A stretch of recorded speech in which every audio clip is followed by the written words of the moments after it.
Hello, Steve. Hello, Paul. How you doing, mate? So we've progressed a bit, haven't we? Yeah, so we finished off, so we've allowed it time to dry. So just to recap what we've done so far. We put our base tracks on, we put our beads on, our drip beads obviously, we insulated it. We base coat with mesh. We've used premium base coat, 225. We've used our EPS base coat, 220. And we used Aqua Base, 226. Obviously we finished all the base coat, we had to allow time to dry. So how long does that take to dry? So to dry, it's the industry standard is 1 mil per day. So we've put approximately 5 mils on. That is 5 days. 5 days. Yeah. Is it going to dry in 5 days in the winter? Could be longer. Yeah. Summer could be sooner.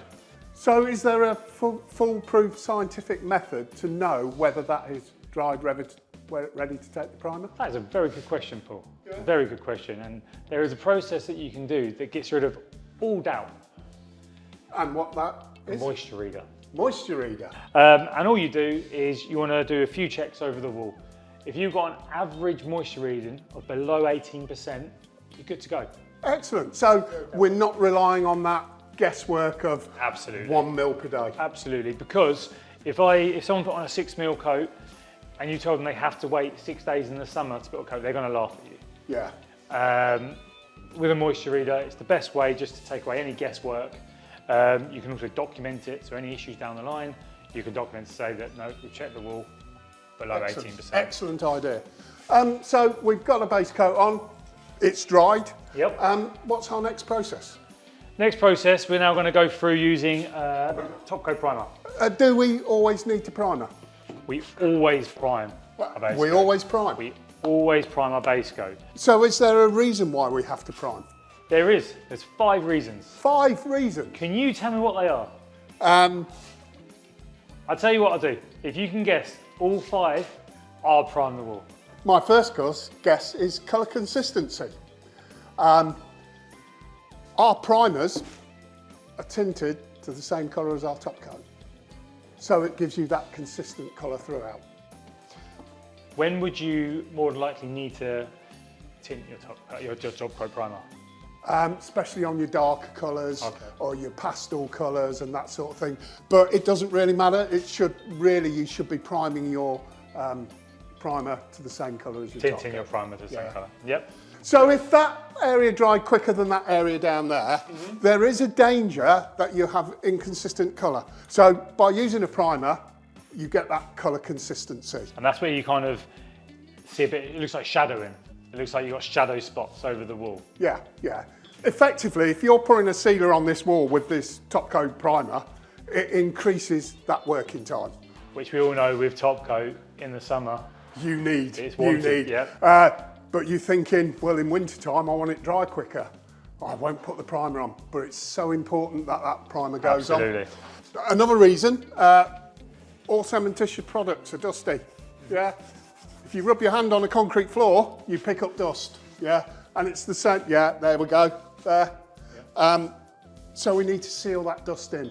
So by primering it, or putting primer on, should I say, it just seals that dustiness in. Steve, answer me a question. You've been working with sand and cement all day long, you've not been wearing your gloves, and you get home at night and your hands are all sore, yeah? Do you know what causes that? I believe you're going to tell me. Yes, I am. It's the alkaline in the cement. And the alkaline will eventually attack into the top coat if you don't neutralise it with your primer.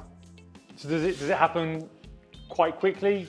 No, it happens over a period of time. It's not going to happen next week, it's not going to happen next month or next year. 5 or 6 years down the line, eventually that alkaline will have eaten into your top coat, it manifests itself, it'll start going patchy on the wall and then start turning to dust.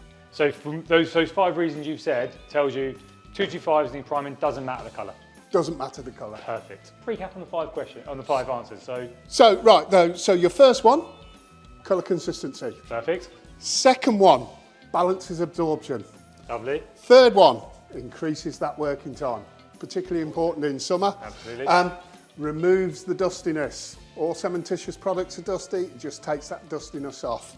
And the final one, which I think is the most important, is it neutralises that alkaline in the cement. I guess I'm the one priming the wall then.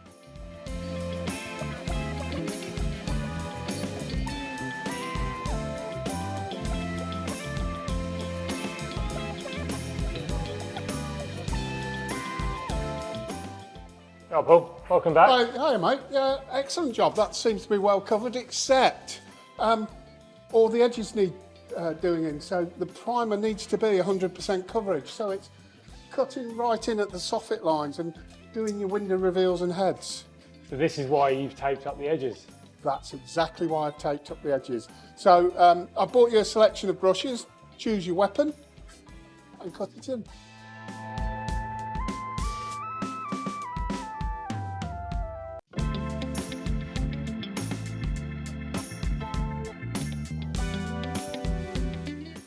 Can you tell me, Paul, why we don't prime before using mosaic? Yeah, so our mosaic is a resin-based material and it doesn't actually need priming.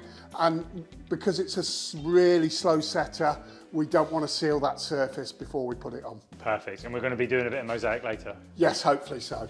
So, finished up here, full coverage, as you said. Brilliant. Yeah, so you've cut in all around the edges. Yep. 100% coverage is what we need. So we now need to leave it to dry. How long to dry? 1 hour, 2 hours? 24 hours. 24 hours. Do you know why it's really important to leave it the full time to dry? Please explain. If you put your top coat over the top coat primer, when the top coat primer is still wet, the top coat is going to absorb that primer. And all those 5 points we went through, It negates them. absolutely. Yeah. Okay, so it's really important we allow that to dry. Obviously, summer, winter, that 24 hours is going to change, but 24 hours is the rule of thumb. Okay. You need to allow time for it to dry. So it's been 24 hours now, Paul. We've come back and we're ready to top coat. Excellent.